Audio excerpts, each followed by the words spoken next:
नमस्कार, सत श्री अकाल, सलाम वालेकुम दोस्तों, आज हम एक बड़ी ही रोमांचक कहानी आपके सामने लेकर आए हैं। कहानी है शांति नाथ की, जिसको बहुत गुस्सा आता है। इस कहानी को शुरू करने से पहले आप सबसे गुजारिश है कि अगर आप पहली बार हमारे चैनल पर आए हो तो हमारे चैनल को सब्सक्राइब ज़रूर कर लीजिए। तो शुरू करते हैं आज की कहानी। एक गांव में एक आदमी रहता था, बंटू।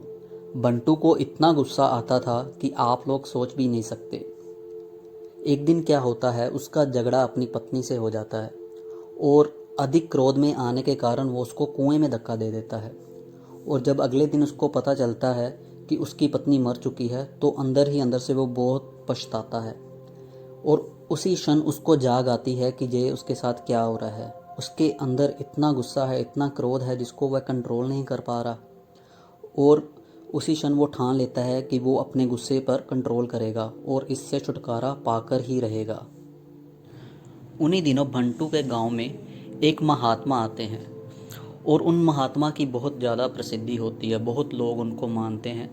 तो बंटू को भी उनके बारे में पता चलता है। तो बंटू सोचता है क्यों ना मैं महात्मा के पास जाऊं और वो ही मुझे आगे मार्गदर्शन कर सकते हैं। तो जब बंटू महात्मा जी से मिलता है और सारी अपनी व्यथा उनको बताता है और उनको बताता है कि मैं अपने गुस्से को कंट्रोल नहीं कर पाता और अब मेरा इस जीवन में मेरा कोई इंटरेस्ट नहीं है, मेरा जीने का कोई लक्ष्य नहीं है, मुझे इतना गुस्सा आ जाता है, मैं अपने गुस्से से छुटकारा पाना चाहता हूँ। तो वो महात्मा बंटू को कहते हैं, अगर तेरा जीवन में कोई इंटरेस्ट नहीं है तो क्यों ना तू सन्यासी बन जा, तू सन्यास ले ले इस दुनिया से और तेरा गुस्सा भी जो है कंट्रोल हो जाएगा। तो बंटू क्या करता है, उसी क्षण सन्यासी हो जाता है। उसी क्षण अपने वस्त्र उतार देता है और सन्यास भरा जीवन जीने के लिए संकल्प कर लेता है। तो महात्मा जी बड़ा हैरान होते हैं कि जब भी हम किसी को बोलते हैं कि सन्यास ले लो तो कोई भी आदमी पहले 100 बार सोचता है और कुछ समय लेता है इतने बड़े डिसीजन को लेने के लिए। लेकिन बंटू उसी क्षण रेडी हो जाता है और सन्यासी बन जाता है। महात्मा जी मन ही मन में सोचते हैं, आखिर कुछ तो गड़बड़ है जो ये व्यक्ति इतनी जल्दी सन्यासी होने के लिए मान गया। तो एक दिन क्या होता है, महात्मा जी एक कार्य अभी अपने सभी भक्तों और बंटू को देते हैं। वो सबको बोलते हैं कि नदी के किनारे पे जाओ और थोड़ा सा पानी वहाँ से ले आओ। तो सभी भक्त क्या करते हैं, वहाँ पर जाते हैं और पानी ले आते हैं। पर जो बंटू है वही कार्य को अलग तरीके से करता है। वो क्या करता है कि वो लेट कर नदी के किनारे जाता है और लेट कर ही वापस पानी लेकर आता है। अगर उसको बोला जाता है कि आज सबने व्रत रखना है और सबने फल ही खाने हैं तो सभी भक्त अपने महात्मा जी की बात मानते हैं और वैसा ही करते हैं। पर जो बंटू होता है वो क्या करता है, वो व्रत तो रखता है पर 2-3 दिन वो कुछ भी नहीं खाता। तो फिर महात्मा जी को समझ आता है कि इसका जो क्रोध का रूप है वो बदल गया है। पहले जे किसी और पे गुस्सा निकालता था, अब जे किसी और पे तो गुस्सा नहीं निकालता, जे वही गुस्सा अपने ऊपर ही निकाली जा रहा है। तो बंटू अभी भी वहीं का वहीं था।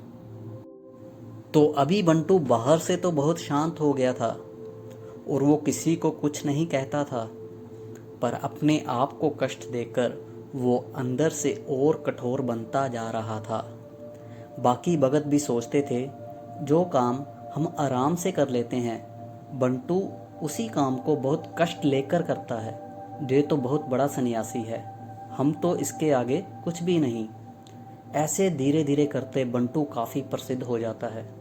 अब बंटू बंटू नहीं रहता, अब बंटू बन जाता है शांति नाथ।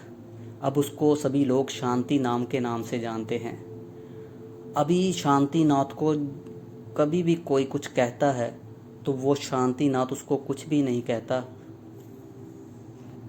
अब सब लोगों को लगता था बंटू एकदम से शांत हो गया है और किसी को क्रोध नहीं करता। पर उन्हें क्या पता, जो इंसान एक क्षण में क्रोध आने के कारण अपनी पत्नी को कुएं में धक्का दे सकता है, वही इंसान क्रोध में आकर एक क्षण में सन्यासी भी बन सकता है और शांतिनाथ भी बन सकता है।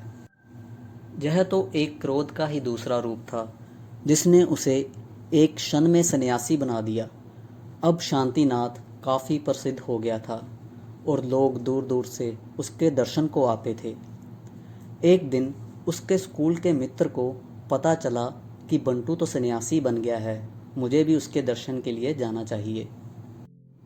बंटू का मित्र जैसे ही शांतिनाथ को मिलने आता है, वो क्या देखता है कि शांतिनाथ तो मुझे पहचान ही नहीं रहा।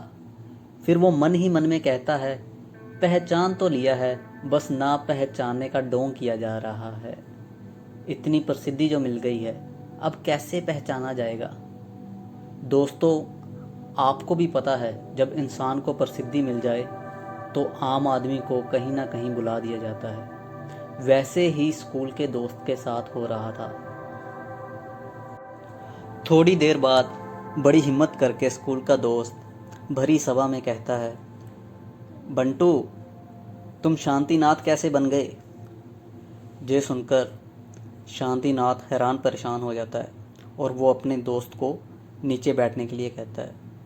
उसका दोस्त नीचे बैठ जाता है, पर थोड़ी देर बाद फिर वो शांतिनाथ को कहता है कि तुम मेरी बात का जवाब क्यों नहीं दे रहे। ऐसा सुनने की देर थी, शांतिनाथ का जो इतने सालों का अंदर से क्रोध दबा पड़ा था वो बाहर आ रहा था। पर वो अपने क्रोध को बाहर आने नहीं दे रहा था क्योंकि बहुत से लोग उसको देख रहे थे। फिर क्या था, उसके दोस्त ने थोड़ी देर बाद फिर कह दिया, पहचान तो तुमने लिया है, फिर ना पहचानने का ढोंग क्यों कर रहे हो। बस ये सुनने की देर थी, शांतिनाथ का जो बरसों पुराना क्रोध था वो अंदर से फूट पड़ता है और शांतिनाथ पास में जो छड़ी उसके पड़ी थी उसको उठा लेता है और अपने दोस्त को ही पीट देता है। बस फिर क्या था, भरी सभा में सबको समझ आ गया था कि शांतिनाथ का बस नाम ही शांतिनाथ है और ये अपने क्रोध को अंदर दबाए बैठा हुआ है। दोस्तों, आपने अपनी लाइफ में काफ़ी ऐसे शांतिनाथ देखे होंगे जो अंदर से तो कुछ और बाहर से कुछ और होने का दिखावा करते हैं। दोस्तों, इस कहानी के ज़रिए हमने आपको ये बताने की कोशिश की है कि अगर आप किसी भी चीज़ पर ज़बरदस्ती करते हो, चाहे वो क्रोध हो या वासना, वो चीज़ कभी ना कभी उतना ही भयानक रूप लेकर बाहर निकल आती है। जैसे कि शांतिनाथ ने अपने क्रोध को ज़बरदस्ती अपने अंदर दबा कर रखा था और काफ़ी सालों बाद वही क्रोध ज्वालामुखी बनकर फट उठा। तो अगर आप भी ऐसे किसी चीज़ पे ज़बरदस्ती करोगे तो वो चीज़ आपसे कंट्रोल नहीं होगी और आप अंदर से उतने ही कठोर बनते जाओगे। आपने अक्सर देखा होगा कि अगर हम रेत को पकड़ते हैं और उसको दबाने की कोशिश करते हैं तो रेत हमारे हाथों से उतनी ही बाहर निकल जाती है। ऐसे ही क्रोध और वासना होती है, जितना हम उसको दबाएंगे वो उतना ही बाहर निकल कर। दोस्तों, अगर आपको भी छोटी छोटी बातों पर क्रोध आ जाता है तो अपने क्रोध को शांत करने के लिए ये कार्य अवश्य कीजिए। जैसे आप अपने आप को दर्पण में देखते हो और बाहर से अपने आप को संवारते हो, ऐसे ही हमारे अंदर जो विकार होते हैं उसको संवारने के लिए हमें उस पर काम करना चाहिए। जैसे क्रोध भी एक आपके अंदर का विकार है और इसके लिए आपको अपने आप को अंदर से संवारना चाहिए। जब भी आपको क्रोध आए तो आपका ध्यान उस क्रोध पर होना चाहिए कि मुझे क्रोध आ रहा है। जब आप अपने क्रोध को देखना शुरू कर दोगे तो आपका क्रोध धीरे धीरे शांत होता जाएगा। तो हमें किसी चीज़ पर ज़बरदस्ती नहीं करनी, पर धीरे धीरे अगर हम उसका ध्यान करना शुरू कर देंगे तो वही चीज़ हमारी कम हो जाएगी। तो मैं आशा करता हूँ ये वीडियो आपको पसंद आई होगी। अगर ऐसी और भी वीडियो आप हमारे चैनल पर देखना चाहते हो तो हमारे चैनल को सब्सक्राइब कीजिए। धन्यवाद।